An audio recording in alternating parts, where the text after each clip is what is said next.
نقول بيننا وبينكم السلف، بيننا وبينكم الكتب. كان أحمد يقول البدع بيننا وبينكم الجنائز. رسالة الرئيس الجزائري عبد العزيز بوتفليقة شفاه الله إلى فضيلة الشيخ ربيع بن هادي عمير المدخلي حفظه الله. فقد نظرت في نصائحكم الغالية، والنصح أغلى ما يباع ويهب، وأكبرت فيكم الروح الإسلامية العالية والرغبة الصادقة في أن يتحلى الشباب الإسلامي بالخلق القرآني، فلا يرى خيره إلا في خير مجتمعه، وإن يكون للصالح العام عمله.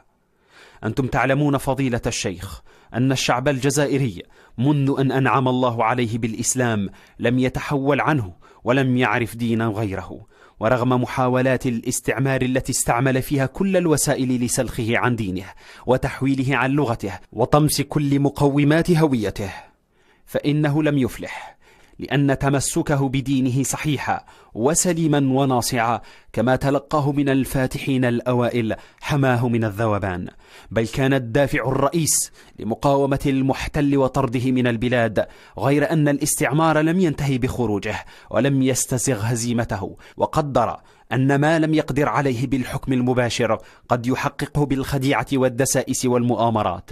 ومن المؤسف أن البعض لم يتفطن لأهدافه الرامية إلى إبقاء هيمنته على الشعوب المستقلة بإثارة الفتن وبث الفرقة تحت ستار الدين مرة وباسم الديمقراطية مرة أخرى، وانغمس في أعمال إجرامية وتمادى في الضلال، فارتكب المجازر المروعة ضد الأبرياء من شعبه، واستحدث أمورا لا تقرها شريعة ولا قانون، صدت الشعوب عن متابعة مسيرتها نحو الرخاء والازدهار، بل دفعت بها إلى التخلف سنين وسنين. وبعد أن ضعفت شوكة العرب والمسلمين ودب فيهم الوهن، لم يعد الطامعون يتسترون على أهدافهم أو يخفون مطامعهم في وطن العرب والمسلمين. وأنتم ترون ما يجري في أفغانستان وفي فلسطين، وما جرى في أندونيسيا، وما هو واقع في الشيشان والفلبين، وتلمسون بأنفسكم تلك الحملة الإعلامية المسعورة التي تعرضت لها المملكة لا لشيء إلا لأنها تعمل لخير العرب والمسلمين. إن أمام علماء المسلمين مهمة مقدسة تدعوهم إلى هبة قوية لتعميق الإيمان في قلوب الشباب وتعريفه بدوره الحقيقي تجاه دينه ووطنه، وتصحيح انحراف البعض حتى لا تتخذ أعمالهم ذريعة لشن حملة صريحة ظالمة ضد الإسلام والمسلمين. إننا نعول عليكم فضيلة الشيخ في نجاح هذه المهمة، فما من أحد أقدر منكم. أنتم الذين تشبعتم بمكارم الأخلاق واقتبستم من هدي الرسول نورا تضيئون به الطريق للأجيال الحائرة التي بدونكم قد تضل سواء السبيل.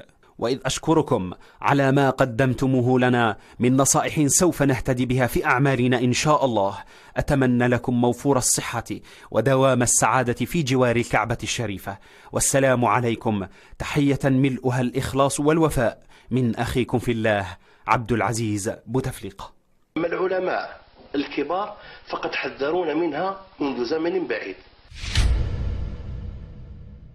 العلماء كلهم المعتمدون كلهم قالوا بأن هذا الطريق طريق غير شرعي، يجب علينا أن نرجع عنه. وقبل هذه العقيدة تمكنوا فيها الشريعة الإسلامية وتمكنوا فيها والشعب الجزائري يحتاج إلى علماء، ما يحتاج إلى مقاتل جهل فجرة. ما يحتاج هذا الصوت الذي أوصلوا إلى هذه الأمة التحريكة من الجهل والضلال والشر والضياع.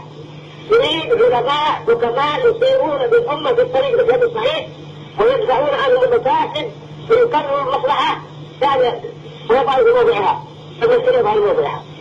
لا يجعلوا هؤلاء الضعيفين، فتجنبوا هؤلاء عليكم بالعلم بارك الله فيكم. النصيحة بالعمل وتقوى الله والإخلاص في كل ذلك.